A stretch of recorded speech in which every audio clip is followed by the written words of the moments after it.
Welcome back to Press Review, and let's start as usual by taking a look at today's front pages in the Middle East. In Saudi Arabia, the Arab News leads reporting that hundreds of outbound Saudi passengers were left stranded at King Khalid International Airport for several hours yesterday because of a faulty conveyor belt. The paper also reports that 15 Palestinians were killed yesterday when Israeli shells slammed into a UN shelter where hundreds of civilians had taken refuge, sending the death toll in Gaza soaring to 788 despite world efforts to broker a ceasefire. The Gulf News leads reporting that an Air Algeria flight carrying 116 people from Burkina Faso to Algeria's capital disappeared from radar early yesterday during a rainstorm, which reports alleging the wreckage was discovered in Mali's northern city of Tilemsi. The paper also reports that Sheikh Mohammed has ordered a Boeing 747 aircraft to the operations of Dubai International Humanitarian to transport aid via the Gaza air bridge. From Beirut, the Daily Star reports Lebanese authorities have called on relatives of the Lebanese who perished on board the Air Algeria aircraft to come forward for DNA testing after the announcement by French President François Hollande that while the plane's black box was found, none of the passengers survived the crash. The paper also reports that Syrian-Palestinian sociologist Sari Hanafi's election last week as the first ever Arab vice president of the International Sociological Association is a reminder of the lack of Middle Eastern participation in the social sciences.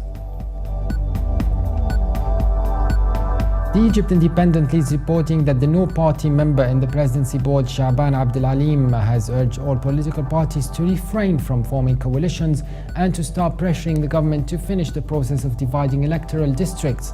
The paper also reports that Hasballah al-Kafrawi, former housing minister and leading figure of the Who Loves Egypt campaign to eliminate slums, has recommended that Egypt should be carefully divided into 10 regions. Now let's take a look at the top Middle East news from papers in the UK.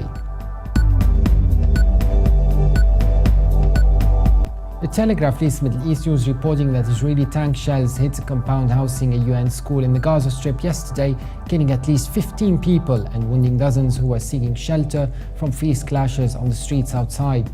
The paper adds that UNRWA spokesperson Chris Gunn said Israel shelled the shelter despite being given its precise GPS coordinates to avoid it being hit.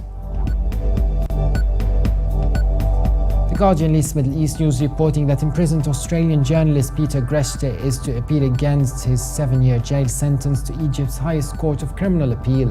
The paper says Greste's brother Michael Greste announced in Brisbane that an appeal was in the final stages of being lodged with Egypt's Court of Cassation. Also from the UK, the Independent leads Middle East news reporting that at least 2 Palestinians died and 200 more were injured as thousands marched in the West Bank to protest against Israel's continued military campaign in Gaza. The paper adds in Jerusalem's Old City, a smaller clash occurred when Israel authorities banned anyone male under the age of 50 of visiting the popular Al-Aqsa Mosque. Now let's take a look at the top Middle East news in international papers.